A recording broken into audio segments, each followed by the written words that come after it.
станьте з захисної споруди або заховайтеся на місцевості. Дотримуйтесь спокою та порядку. Уважно слухайте повідомлення Департаменту з питань цивільного захисту Львівської облдержадміністрації. Увага! Говорить Департамент з питань цивільного захисту Львівської обласної державної адміністрації. Громадяни, повітряна тривога. Відключіть світло, газ, погасіть вогонь у печах. Y estamos listos para darle armas a todos aquellos que se declaren listos para proteger la tierra. El pueblo ucraniano,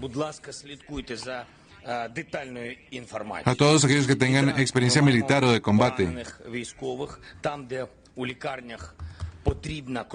para que puedan ir a centros que hayan sido organizados, para que puedan ser movilizados. Esta mañana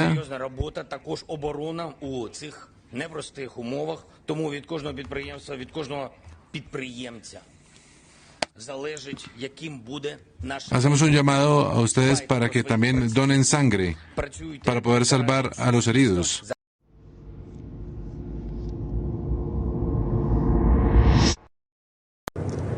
Обстоятельства требуют от нас решительных и незамедлительных действий. Народные республики Донбасса обратились к России с просьбой о помощи. В связи с этим, в соответствии со статьей 51 части 7 Устава ООН, санкции Совета Федерации России и во исполнение ратифицированных Федеральным собранием 22 февраля сего года договоров о дружбе и взаимопомощи с Донецкой Народной Республикой и Луганской Народной Республикой, мною принято решение о проведении специальной военной операции. Ее цель – защита людей, которые на протяжении 8 лет подвергаются издевательствам, геноциду со стороны киевского режима. Призываю вас немедленно сложить оружие и идти домой. Поясню. Все военнослужащие украинской армии, которые выполнят это требование, смогут беспрепятственно покинуть зону боевых действий и вернуться к своим семьям. Кто бы ни пытался помешать нам, а тем более создать угрозы для нашей страны, для нашего народа, должны знать, что ответ России будет незамедлительным и приведет вас к таким последствиям, с которыми вы в своей истории еще никогда не сталкивались. Мы готовы к любому развитию событий. Уверен, что преданные своей стране солдаты и офицеры вооруженных сил России профессионально и мужественно исполнят свой долг.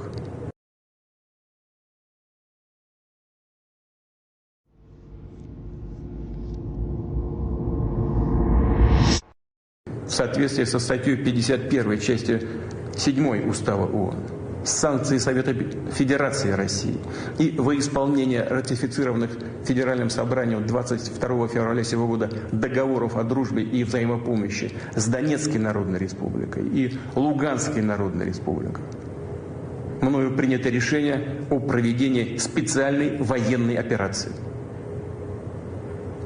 Ее цель – защита людей, которые на протяжении 8 лет подвергаются издевательствам, геноциду со стороны киевского режима.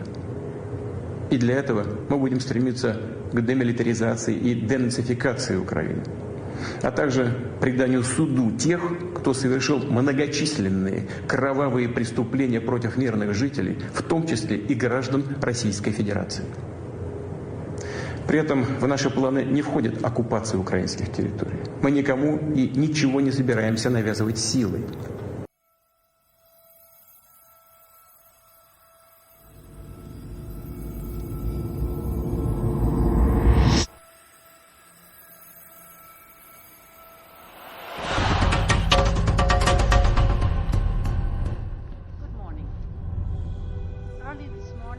Russian troops invaded Ukraine, a free and sovereign country. And once again in the center of Europe, innocent women, men and children are dying of fear for their lives. We condemn this barbaric attack and the cynical arguments to justify it. It is President Putin who is bringing war back to Europe. And in these dark hours, the European Union and its people stand by Ukraine and its people. We are facing an unprecedented act of aggression by the Russian leadership against a sovereign, independent country. Russia's target is not only Donbas. The target is not only Ukraine. The target is the stability in Europe and the whole of the international peace order. And we will hold President Putin accountable for that. Later today, we will present a package of massive and targeted sanctions to European leaders for approval. This package, we will target strategic sectors of the Russian economy by blocking their access to technologies and markets that are key for Russia. We will weaken Russia's economic base and its capacity to modernize. In addition, we will freeze Russian assets in the European Union and stop the access of Russian banks to European financial markets.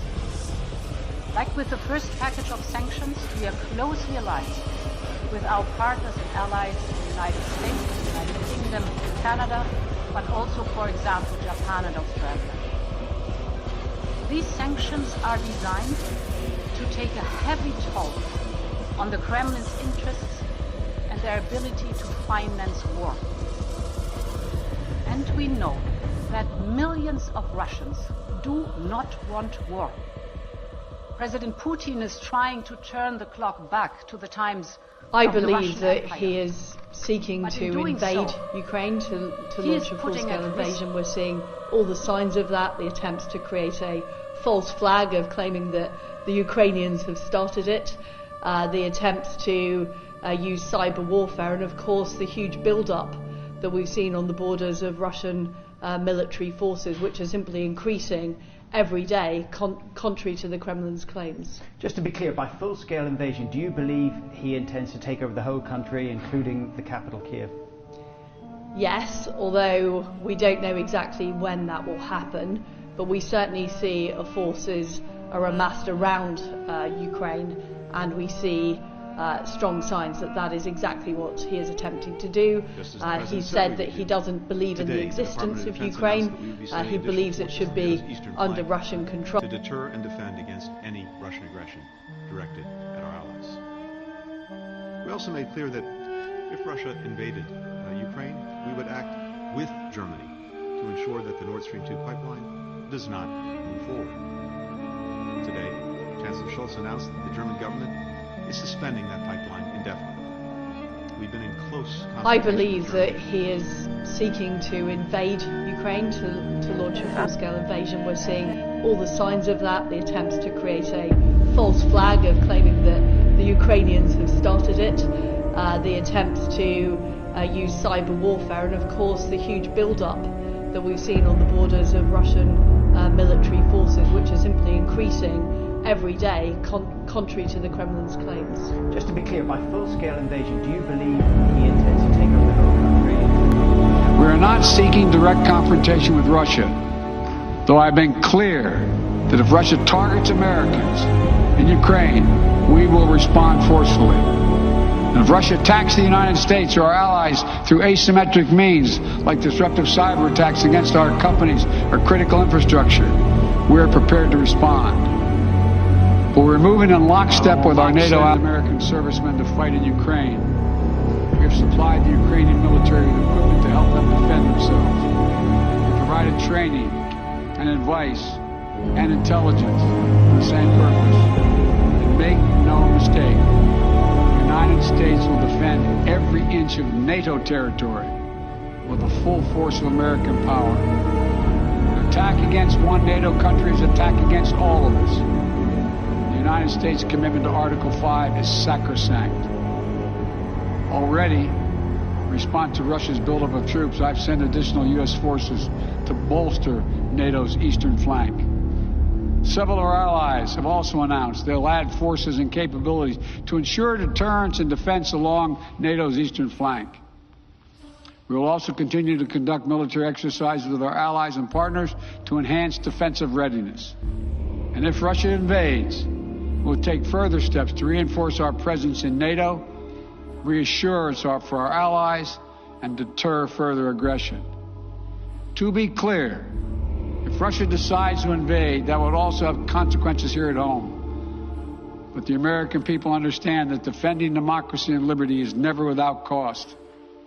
This is a cause that unites Republicans and Democrats. And I want to thank the leaders and members of Congress of both parties who've forcefully spoken out in defense of our most basic, most bipartisan, most American principles.